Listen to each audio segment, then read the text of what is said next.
அன்பு நண்பர்கள் அனைவருக்கும் வணக்கம்.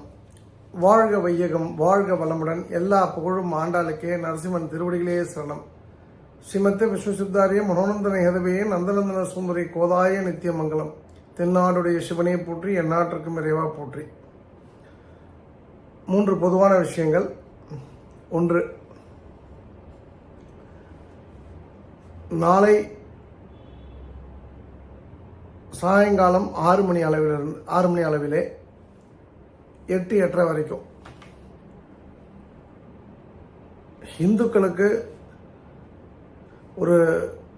இந்துக்களுக்குள்ள ஒரு ஒற்றுமை உணர்வை உருவாக்கும் வகையில் ஒரு சிறந்த பேச்சாளர்களை உள்ளடக்கிய ஒரு பொதுக்கூட்டம் நங்கநல்லூர், சென்னை நங்கநல்லூர் JK மகால் அருகே ஏற்பாடு செய்யப்பட்டுள்ளது. வாய்ப்பு இருப்பவர்கள் தாராளமாக அந்த நிகழ்ச்சிக்கு வருகை தர வேண்டும். வந்திருந்து அதற்கு ஆதரவு தெரிவிக்க வேண்டும். 1. 2வது ஒரு நண்பர் கேட்டார், நீங்கள் இந்த கமல் ஒரு ஸ்பெஷாலிட்டி சொன்னீங்க, இந்த பேரில் ஏதாவது ஸ்பெஷாலிட்டி இருக்கா அப்படின்னு சொல்லி கேட்டார். ஆனால் அது எனக்கு முதல்ல தெரியாது. அதுக்கப்புறம் நான் கண்டுபிடிச்ச விஷயம் என்னென்னா, சைவத்தையும் வைணவத்தையும் சேர்த்து வைக்கக்கூடிய பேர்கள் எப்போதுமே சிறப்பாக இருக்கு. இப்போ ஆண்டாள், பி சொக்கலிங்கம் அப்படின்னா, சொக்கலிங்கம்ன்றது உங்களுக்கு தெரியும், சைவத்துக்கான சாமி. ஆண்டாள் என்பது வைணவத்துக்கான சாமி.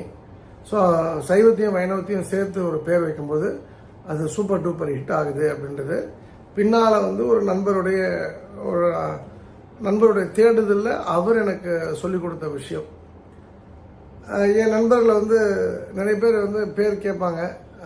சிலருக்கெலாம் பேர் ரொம்ப நல்லா ஹிட் ஆகிருக்கு. அதில் கோவிந்தன் இருக்காருன்னா, கோவிந்தனுக்கும் அதே கான்செப்ட் தான். கைலை கே கோவிந்த். கைலைன்னா சிவன், கோவிந்தன்னா பெருமாள். சைவ வைணவத்துக்கான பேர் தான் அவரோட பேரையும் வச்சேன் நான். அது சூப்பர் டூப்பர் ஹிட்டு. இது நீங்கள் பரிசோதித்து பாருங்கள். உங்களுக்கும் அதற்கான மாற்றங்கள் தெரியுதான்னு பாருங்கள். இது நியூமராலஜிலாம் எனக்கு தெரியாது. எனக்கு சைவத்தையும் வைணவத்தையும் சேர்த்து வைக்கும்போது அந்த பேர்கள் மேசிவ் சூப்பர் டூப்பர் ஹிட் ஆகுது அப்படின்றது இன்னும் நிறைய பேர்கள் எனக்கு தெரியும். அது நான் சொல்வது சரியாக இருக்காது. ஸோ நீங்கள் இது உங்களுடைய கேள்வி கேட்டவர் மற்றும் உங்களுடைய பார்வைக்கு அதை விட்டுறேன் நான்.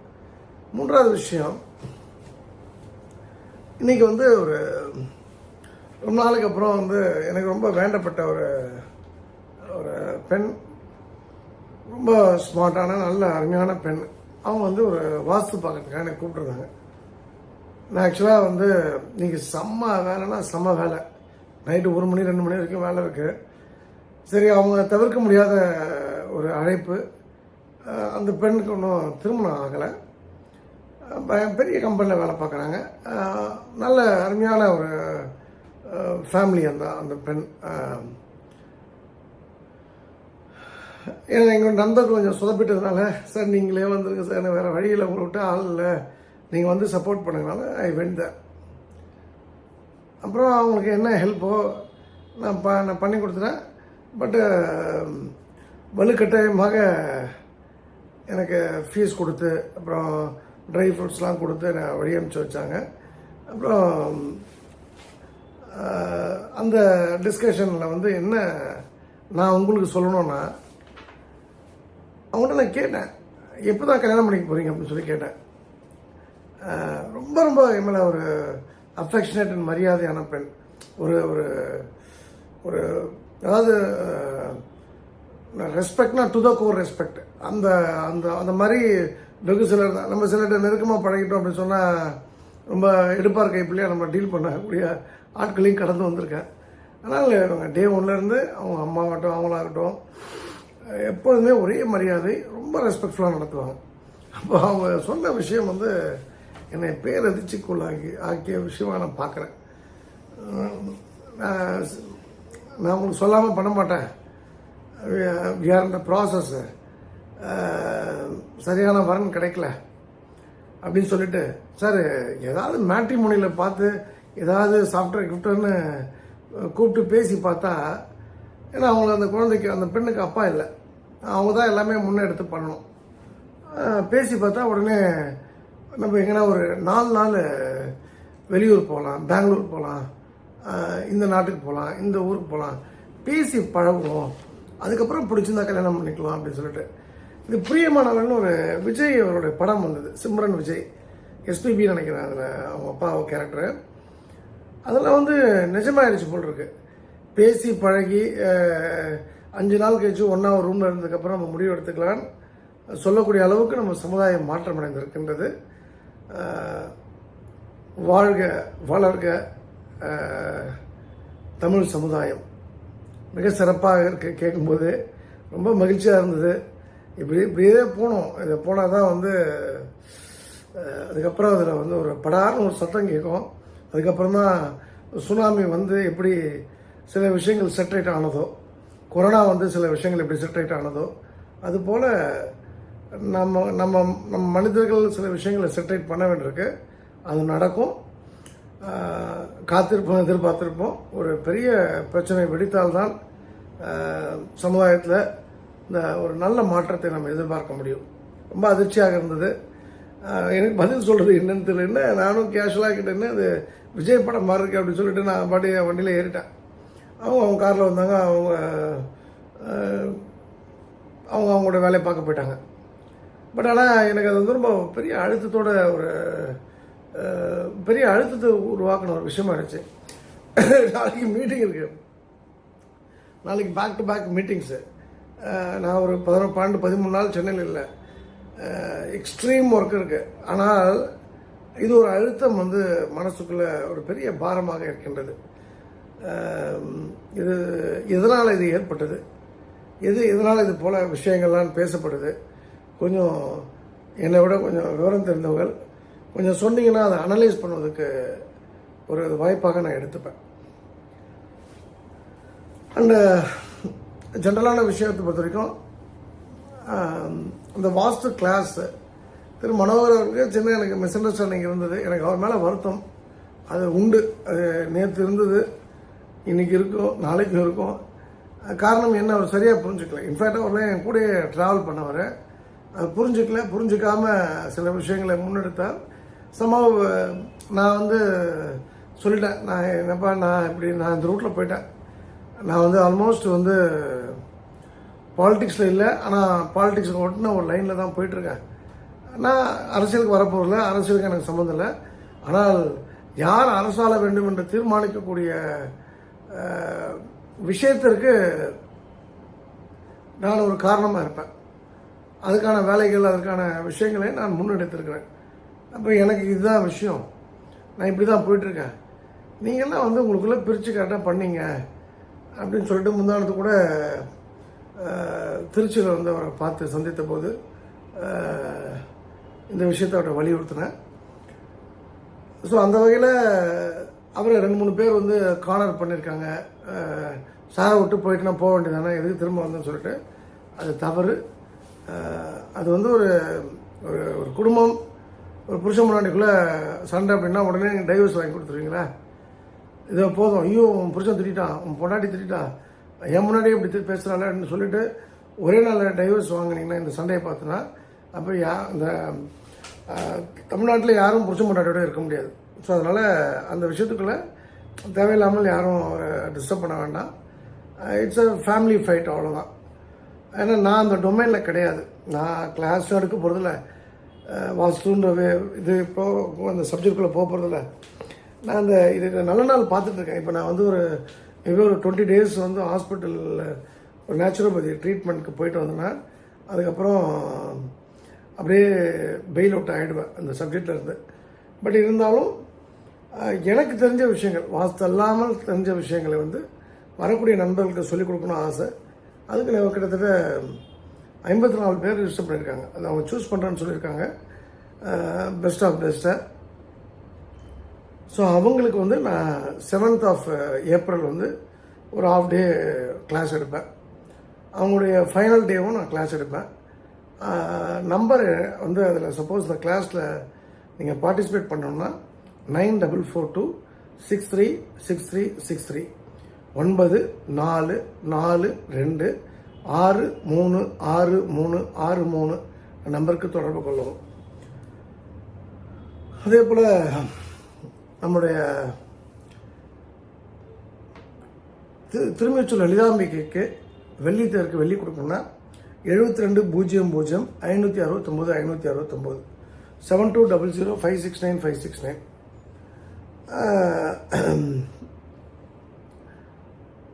சமீபத்தில் எனக்கு ஒரு கொடுக்கல் வாங்கல பணம் கொடுக்க வேண்டியது 1 லட்ச ரூபா நான் கொடுக்கணும்னு வச்சுங்களேன். 4 லட்ச ரூபா இருந்தது. அப்போ நான் ஏன் அப்படின்னு கேட்கும்போது அப்போ அவர் 1,20,000 ஒவ்வொரு மாதம் 10,000 திருச்செந்தூருக்கு, 1 லட்ச ரூபா திருக்கோஷிற்கு, 1 லட்ச ரூபா திருமிச்சூர் லலிதாம்பிகைக்கு அப்படின்னு அவர் கொடுத்தார். அப்புறம் அதை அக்கௌண்ட் பண்ணியாச்சு. அது அவங்க யாருக்கு கொடுக்கணுமோ கொடுத்தாச்சு. விஷயம் என்னென்னா, ஒரு பக்கம் மக்கள் எது புரியணுமோ அதை புரிஞ்சதுக்கப்புறம் இது போல் தர்ம காரியங்களுக்கு நல்லா செலவு பண்ணுறாங்க. அது வரவேற்கத்தக்க விஷயம். அது சொக்கலிங்கம் ஆண்டாள் பக்தர்கள் பேரெல்லாம் இல்லாமல் எங்களை விட இன்னும் பெட்டரான பீப்புள் இருப்பாங்க, நான் மறுக்க முடியாது. பட் நீங்கள் யாருக்கு வேணால் சப்போர்ட் பண்ணலாம். பட் ஒரு விஷயம், நாங்கள் எங்களுக்குள்ளே எப்போவுமே கணக்கு கேட்டதே இல்லை. ஏன்னா நான் கணக்குன்ற விஷயத்தில் என்னை விட அந்த கணக்கை டீல் பண்ணுறவங்க 100 மடங்கு நல்லவங்கன்றது எனக்கு தெரியும். இது கோயில் விஷயம் அப்படின்றதுனால அதனாலேயும், ரெண்டாவது இந்த டீமுக்குன்னு ஒரு எத்திக்ஸ் இருக்குது, அதனாலேயும் பர்ஃபெக்டாக இருப்பாங்க. ஸோ அந்த வகையில் எங்களை நம்பி மக்கள் சப்போர்ட் பண்ணுறதுக்கு என் மனமார்ந்த நன்றி. அது சரியானபடி ஒரு ஒரு சின்ன ₹1 கூட தவறாக போகாமல் அது சரியாக செலவிடப்படும். இன்ஃபேக்ட் சில இடங்களில் நாங்கள் காஸ்ட் கட்டிங் பண்ணுறோம். சப்போஸ் ஒரு அன்னதானம் 1.5 லட்ச ரூபா இருக்குது அப்படின்னா அது எப்படி காஸ்ட் கட் பண்ணலாம்? குக்கு அப்படின்னா வெங்கடேஷோ ஜெயராமன் மட்டும் கிடையாது, தமிழ்நாட்டில் லட்சக்கணக்கான பேர் இருக்கலாம். அப்போ மற்றவங்களுக்கு ஆப்பர்ச்சுனிட்டி கொடுத்து லோக்கல் பீப்புளுக்கும் எம்ப்ளாய் பண்ணும்போது அவங்களுக்கும் வேலைவாய்ப்பு உருவாகுது. ரெண்டாவது நமக்கும் காஸ்ட் கட்டிங் அட்வான்டேஜ் இருக்குது. ஸோ அதனால் நாங்கள் எல்லாத்தையும் பார்த்து தான் பண்ணிகிட்ருக்கோம். ஸோ அந்த வகையில் உதவக்கூடிய திருமிச்சூர் லலிதாம்பிகைக்கு இப்போ உதவின சிங்கப்பூர் சகோதரருக்கு என் மனமார்ந்த நன்றி. நிறைய பேர் இதே போல் உதவ முன் வந்தீங்க அப்படின்னு சொன்னால் பெரிய சேஞ்ச் இருக்கும் தமிழ்நாட்டில். மென்டலி மக்கள்கிட்ட எனக்கு தெரிஞ்சு நான் ஒரு 50,000 பேரை அசைவத்துலேருந்து சைவத்துக்கு கொண்டு வந்திருப்பேன். ஒரு 10,000 பேர் தண்ணீடிக்கிட்டு நிறுத்த வச்சுருப்பேன். ஒரு 1 லட்சம் பேராது வயிறு முக்குத்தி போட்டிருப்பாங்க. இது மாதிரி நிறைய விஷயங்கள் சொல்லலாம். ஒரு நாள் நடக்காது, ஆனால் 1 லட்சம் என்பது 10 லட்சமாக 1 கோடியாக நடக்கும். ஆனால் ஒரு நாள் ஷோராக நடக்கும். அந்த நாளை நோக்கி தான் நான் பயணப்பட்டு கொண்டிருக்கின்றேன் உங்கள் ஆதரவோடு. ஸோ அந்த வகையில் ஆதரவு கொடுக்கக்கூடிய அத்தனை பேருக்கு என் மனமார்ந்த நன்றி. இன்றைக்கி நம்ம பார்க்க வேண்டிய விஷயம் ஒரு ஒரு விதிகள் தான். அதாவது ஒரு நிதி வெற்றிக்கான விதிகள் அப்படின்னு சொல்லிட்டு சில விஷயங்கள் இருக்குது. முதல் விதி என்னென்னா, உங்கள் நிதியை கண்காணிக்கவும், உங்கள் பணம் எங்கு செல்கின்றது என்பதை நன்றாக அறிந்து தெரிந்து கொள்ளவும். இப்போ நிதியை கண்காணிக்கணும் அப்படின்னா பணம் சம்பாதிச்சா மட்டும் போதாது. நிறைய பேருக்கு ஒரு கெட்ட பழக்கம் இருக்குது. பணம் கைக்கு வந்தோடனே அந்த முதல் செலவு அதாவது பிற்பாடு ஏன்டா இது பண்ணணும்னு மனசு வலிக்கிற அளவுக்கு இது ஒரு செலவாக இருக்கும். இந்த பார்த்திபன் சரக்கு அடிச்சுட்டு புதிய பாதையில் அந்த கேட் கீப்பருக்கு பணம் கொடுத்துட்டு பின்னால் அதே பணத்தை திரும்ப கேட்ட கதையை நம்ம பார்த்துருக்கோம் படத்தில். அது போல தான் இருக்கும்.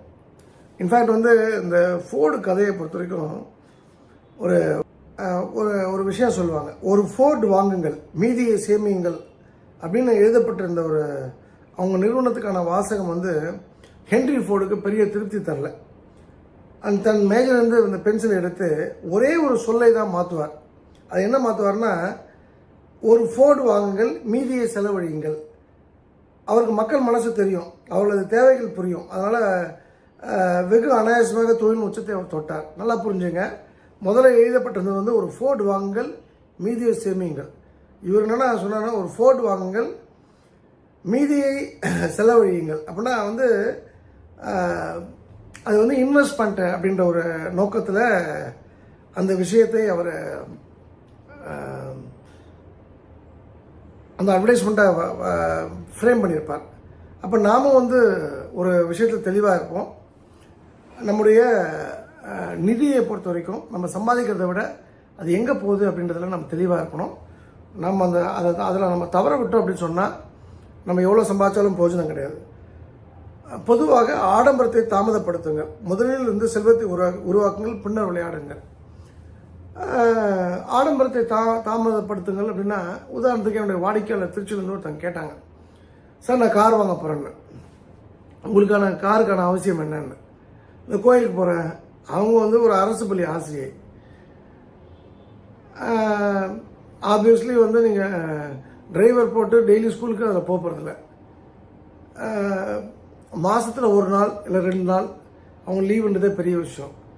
அப்போது ஒரு 2 நாள் கூத்துக்காக மேக்ஸிமம் ஒரு காரை ஒரு 10 லட்ச ரூபாய்க்கு அவங்க 15 லட்ச ரூபாய்க்கு சொன்னாங்க. 14 lakhs வாங்குறீங்கன்னா அது வட்டி பார்த்தா கூட ஒரு வட்டின்னு பார்த்தா கூட 15,000 ரூபாய் ஆச்சு. நம்ம வந்து வாடகை காரை எடுத்துகிட்டு பழனிக்கோ கன்னியாகுமரி திருச்செந்தூர் போயிட்டு வந்தால் கூட 10,000 ரூபாய்க்கு மேலே ஆகாது. 5,000 ரூபா மிச்சம். அப்போ ஐ செட் நீங்கள் செலவு பண்ணாதீங்க, இது வந்து கரெக்ட் டைம் கிடையாது கார் வாங்குறதுக்கு, அதனால் வந்து அதை நீங்கள் ஸ்டாப் பண்ணுங்கள். அப்போ உங்களுக்கு நான் தான் சொல்கிறேன், ஆடம்பரத்தை தாமதப்படுத்துங்கள். ஆடம்பரம் வேணுமா பெரிய கொஸ்டின் மார்க். நான் கல்யாணம் பார்த்தீங்களா சொல்ல பார்த்தீங்களா, எவனா எவ்வளோ பெரிய ஆளாக இருந்தாங்க, அம்பானி பையனுடைய பத்திரிகை இருந்தால் கூட பார்த்தோன்னா தூக்கி போட போகிறாங்க. அதுக்கு நீங்கள் வந்து 500 ரூபாய் 300 ரூபாய் 200 ரூபாய்லாம் வேஸ்ட்டு. ஒரு சாதாரண பிரிண்டிங் ப்ரெஸ்ஸில் போயிட்டு அந்த பழைய காலத்து கல்யாண பத்திரிக்கை அடித்து வாங்கினா வரதான் போகிறாங்க. அப்போ அது ஒரு ஆடம்பரம், அது தேவையில்லை. அங்கெல்லாம் அந்த பக்கெட்டு வேண்டாம். அப்போ அதுக்கு பதில் முதல்ல செல்வத்தை உருவாக்குங்கள், பின்னர் அந்த செல்வத்தை வைத்து விளையாடுங்கள். இதுதான் ரொம்ப முக்கியமான விதி நம்பர் 2. உங்களுடைய முதலீடுகளை பல வகைப்படுத்துங்க. பங்குகள், தங்கம், ரியல் எஸ்டேட் போன்ற விஷயங்களில் ஒரே இடத்துல, அதாவது ஒரே கூடையில் எல்லா பணத்தையும் போடக்கூடாதுன்னு சொல்லுவாங்க. அப்போ நீங்கள் கொஞ்சம் கவனமாக இருங்க. அப்போ அந்த முதலீடுகளை பல வகைப்படுத்தும் போது அதனால் உங்களுக்கு நிறைய பெனிஃபிட்ஸ் வரும். 4வது, பல வருமான நீரோடைகளை உருவாக்குங்கள். ஒரு சம்பளத்தை ஒருபோதும் நீங்கள் நம்பாதீர்கள். அதான் மல்டி சோர்ஸ் இன்கம்னு நான் எப்போதுமே சொல்லுவேன். மல்டி சோர்ஸ் இன்கம் இருந்தால் தான் இந்த காலத்தில் நம்ம குடும்பம் நடத்த முடியும். கணவன் மட்டும் சம்பாதிக்கிறாரு, பொண்டாட்டி சும்மா ஆக்கி போடுறா அப்படின்னா வேலைக்காகாது.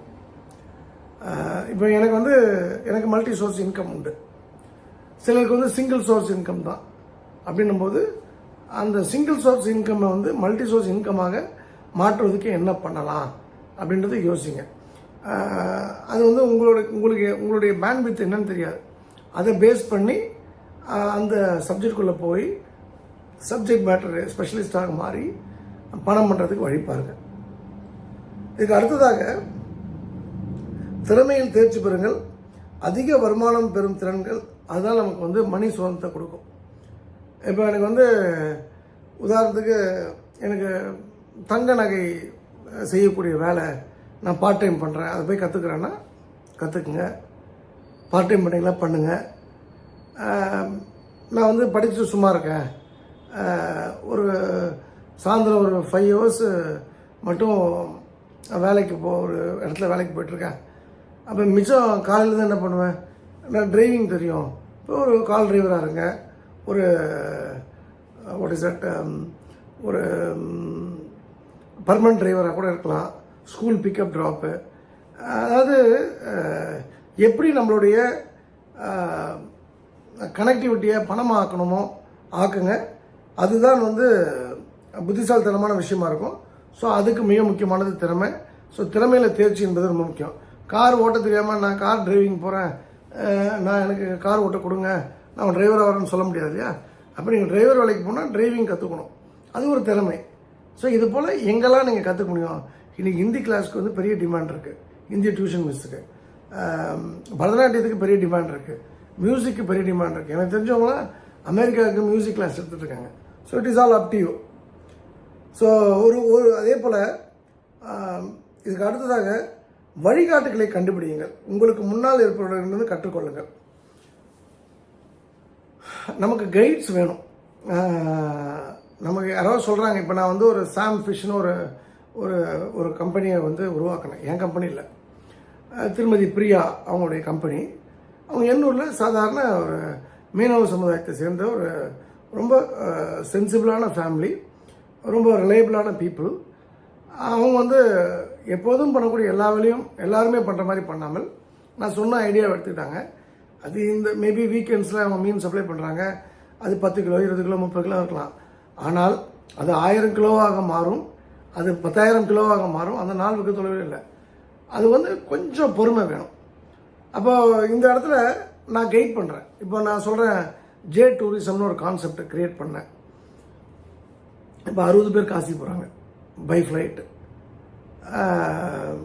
இப்போ ஆக்சுவலாக எனக்கு வந்து அதில் எனக்கு குருநாதர் யாருன்னா, டூரிசமில் கோகிலா அப்படின்னு ஒரு லேடி பார்க்க வந்திருந்தாங்க. அவங்க பார்த்து அடுத்து வந்து பரத் சீனிவாசன் வந்தார். 2 பேரும் சேர்ந்து திருச்செந்தூர் ட்ரிப்பு பண்ணுங்கன்னு சொன்னேன். கோகிலா சம்பவம் வந்து பரத்தோ கோகிலாவோ யார்ட்டையோ ப்ராப்ளம் ஜெல் ஆக முடியல. அப்போ ஐ செட், பரத் நீங்கள் இப்போ தனியாக பண்ணுங்கன்னு. பரத் அதை சக்ஸஸ்ஃபுல்லாக பண்ண போய் தான் எனக்கு அந்த டூரிசம்ன்றது ஒரு இது ஃப்ளாஷ் ஆச்சு. இன்றைக்கி இந்தியா முழுக்க எங்கள் ஆட்கள் எங்கே வேணால் கூப்பிட்டு போவாங்க இந்த பில்கிரிம் ட்ரிப்பு. இப்போ உலக அளவில் போகிறதுக்காக தங்களை தயார்படுத்திட்டு இருக்காங்க. இப்போ முக்திநாத் போகிறாங்க. முக்திநாத்தில் நான் வேறு ஆள் மூலமாக போனேன். பட் எங்கள் டீமில் கார்த்திக் வந்து அது தயாராகிட்டார். அப்போ இந்த இடத்துல நான் மட்டும் குருவாக இருக்க முடியாது. நமக்கு வந்து நம்மளை பார்க்க வரவங்களும் நமக்கு சில இடத்துல குருவாக இருப்பாங்க. அந்த கைட்ஸ் ரொம்ப முக்கியம். இப்போ நான் சொன்ன துர்கா பாக்கியராஜ் வந்து மனாமதில் நல்லா சமைப்பாங்க, எக்ஸ்ட்ராடனரி சமையல். அப்போ அந்த ரூட்டில் யாரெல்லாம் வந்து கிராஸ் பண்ணுறாங்களோ அவங்களுக்கு சமைச்சு கொடுங்க. அப்புறம் நாளைக்கு ஹோட்டலில் பார்க்கலாம், அப்புறம் ஒரு மெஸ்ஸை மாற்றலாம், ஏதாவது பண்ணலாம் அப்படின்னு ஒரு ஐடியா சொன்னேன். அவங்க அதை பிடிச்சிக்கிட்டாங்க. இப்போ அதை சக்ஸஸ்ஃபுல்லாக அவங்க இம்ப்ளிமெண்ட் பண்ணியிருக்காங்க. இன்ஃபேக்ட் வந்து இப்போ அன்னதானம் பண்ணுறோம். அன்னதானம் பண்ணுறதுல மக்களை ஒன்று சேர்க்கிறது ஒரு விஷயம் இருந்தாலும், நல்ல பக்தர்களுக்கு சாப்பாடு கொடுக்கணும், நல்ல உணவு கொடுக்கணுன்ற ஒரு விஷயம் தான் கூட கனெக்டிவிட்டி இம்ப்ரூவ் ஆகும். அது வந்து யார் என்னன்றது வந்து யோசிச்சு பாருங்களேன். இன்றைக்கி ஒரு 20-25 இடத்துல நடக்கிற அன்னதானம் தமிழ்நாட்டில் 1000 இடத்துல நடந்ததுன்னா ஒரு அன்னதானத்துக்கு ஒரு 100 பேர் இருந்தாங்க. 100ன்றது இப்போ திருச்செங்கூரில் 800 பேர் ஆகிடுச்சு அந்த அன்னதானத்தை கனெக்ட் ஆனவங்க. அது நான் சொல்ல மாதிரி 1000 பேர் ஒரு அன்னதானம் 1000னா பாருங்கள் எவ்வளோ பேர் நம்ம கூட கனெக்டடாக இருப்பாங்க. என்ன வேணால் பண்ணலாம், நல்ல விஷயங்கள் என்ன வேணால் பண்ணலாம். ஸோ தயவுசெய்து வந்து உங்களுக்கு முன்னால் இருந்து உங்களுக்கு வழிகாட்டுறவங்களுடைய சொல்ல அப்படியே பிளைண்டாக எடுத்துங்க. அதே போல் நமக்கு முன்னாடி யார் அந்த டொமைனில் இருக்காங்களோ அவங்கள்ட்ட கற்றுக்குங்க. எல்லாமே நமக்கு தெரியும்னு சொல்ல முடியாது. இந்த 7 விஷயங்கள் வந்து இந்த 6 விஷயங்கள் ரொம்ப இம்பார்ட்டண்ட்டாக நான் பார்க்குறேன். இது வந்து நம்மளால் கற்றுக்க முடியுமா, நம்மளால் பண்ண முடியுமா அப்படின்னு நீங்கள் கேட்டிங்கன்னா அதுக்கு ஒரே ஒரு விஷயந்தான், ஒரு குணாதிசயங்கள். இது கொஞ்சம் ஃபைன் டியூன் பண்ணணும். ஒரு அப்பா அம்மா ஒரு பையன் 3 பேரும் வந்து ஒரு வீட்டுக்கு சாப்பிட போவாங்க. அப்போது அந்த வீட்டோட ரிசப்ஷனில் அந்த வீட்டோட பொண்ணு வந்து டீ எல்லாருக்கும் சர்வ் பண்ணுவாங்க. திடீர்னு சத்தம் வந்து அந்த டீ கிளாஸ் உடஞ்சிரும். அந்த பொண்ணு அந்த யார் வீட்டுக்கு போனாங்களோ அந்த அவர் வருவார். என்னடா உடஞ்சிச்சு அப்படின்னு அவர் ஃப்ரெண்டுகிட்ட கேட்பார். ரொம்ப க்ளோஸ் அவங்க. நான் என் கை தவறி விழுந்துருச்சு அப்படின்னு சொல்லி கெஸ்ட்டாக வந்தவர் சொல்லுவார், விருந்தினர் சொல்லுவார். அப்போது அந்த மனைவி வந்து பையனை பார்த்து சிரிப்பாள். பையனுக்கு ஒன்றுமே புரியாது. அப்போ அவங்க மறுபடியும் காரில் எல்லாம் முடிஞ்சு காரில் வந்தோடனே அப்பாட்ட கேட்பான், அப்பா நீ வந்து அந்த பீங்காங்கோப்பையை உடைச்சேன்னு நீ சொல்லிட்ட, ஆனால் நீ பீங்காங்கோப்பையை தொடவே இல்லையேப்பா, ஏன்ப்பா போய் சொன்ன, நீ பண்ணாத தப்பை ஏன்ப்பா ஏற்றுக்கிட்ட அப்படின்னு கேட்கும்போது அப்போ அவர் சொல்லுவார், இப்போ நான் வந்து பீங்காங்கோப்பையே நான் வந்து நான் தான் வந்து உடைச்சேன்றதுனால பிரச்சனை அதோட முடிஞ்சு போச்சு. இல்லை அந்த பொண்ணு உடைச்சதுன்னு சொன்னால், இல்லை நான் உடைக்கலன்னு சொல்லுவோம். ரெண்டாவது வந்து நான் உன்னை சாட்சி கொடுத்தா அந்த பொண்ணு எதிரி ஆகிடும். அப்புறம் அந்த பொண்ணோட அப்பா வந்து அவரை போட்டு அடிப்பார், குழந்தைய திட்டுவார், இது கூட பார்க்க தெரியலையான்ட்டு. நம்மளை கூப்பிட்டவங்களுக்கும் ஒரு வருத்தம் இருக்கும். நம்மளை ஐயோ என்ன இப்படி கூப்பிட்டுட்டு உடஞ்சிச்சு அபசுக்கணுமா, இதெல்லாம் இல்லாமல் நாம் அந்த இடத்துல தப்பை ஏற்றுக்கிட்டோம் அப்படின்னும் போது பிரச்சனை அதோடு முடிஞ்சிருது. சில இடங்களில் நாம் வந்து இது போல் பக்குவத்தை வளர்த்துக்கிட்டால் தான் நாம் வந்து ஒரு பெட்டரான பிளேஸ்க்கு போக முடியும் அப்படின்றத அந்த அப்பா சொல்வார் பையனுக்கு. இந்த பக்குவம் தான் நிதி மேலாண்மையிலே நமக்கு வேணும். பக்குவம் இல்லாததுனால தான் இந்த நான் சொன்ன 6 விதிகள், பக்குவம் இருந்தனா இந்த 6 விதிகளை பின்பற்ற முடியும். பக்குவம் இல்லைனா அந்த 6 விதிகளை பின்பற்ற முடியாது. அப்போ நீங்கள் உங்களுடைய நிதி மேலாண்மை கொலாப்ஸ் ஆகிடும். அப்போ நிதி மேலாண்மை மேம்படணும் அப்படின்னு சொன்னால் பிளைண்டாக உங்களை பக்குவப்படுத்தி கொள்ளுங்கள், பெரிய ரிசல்ட்ஸ் கிடைக்கும். இந்த வாழ்க்கையை வாழ்வதற்கல்ல கொண்டாடுவதற்கு என்கின்ற பேருண்மை நீங்கள் வாழ வாழ அந்த வாழ்க்கையை அனுபவிக்க உங்களுக்கு புரியும். அந்த நாள் வெகு தொலைவில் இல்லை. Just simply follow the rules. இந்த அருமையான வாய்ப்பை கொடுத்த திருச்செந்தூர் பழனி முருகருக்கும் என் தாய் ஆண்டாளுக்கும் நரசிம்மருக்கும் என் மனமார்ந்த நன்றி. மீண்டும் நாளை இரவு மீட்டிங்கை நாம் காலைல வீடியோ ரெக்கார்ட் பண்ணுறோம். இரவு சென்னையிலிருந்து சந்திப்போம். ஆடி ஆடி அகம் கரைந்து இசை பாடி பாடி கண்ணீர் மல்கி எங்கும் நாடி நாடி நரசிங்காவென்று வாடி வாடும் இவ்வாணுதலே. எல்லா புகழும் ஆண்டாளுக்கே. நரசிம்மன் திருவடிகளே சரணம். நன்றி, வணக்கம். சர்வம் கிருஷ்ணார்ப்பணம். ஸ்ரீராமஜெயம்.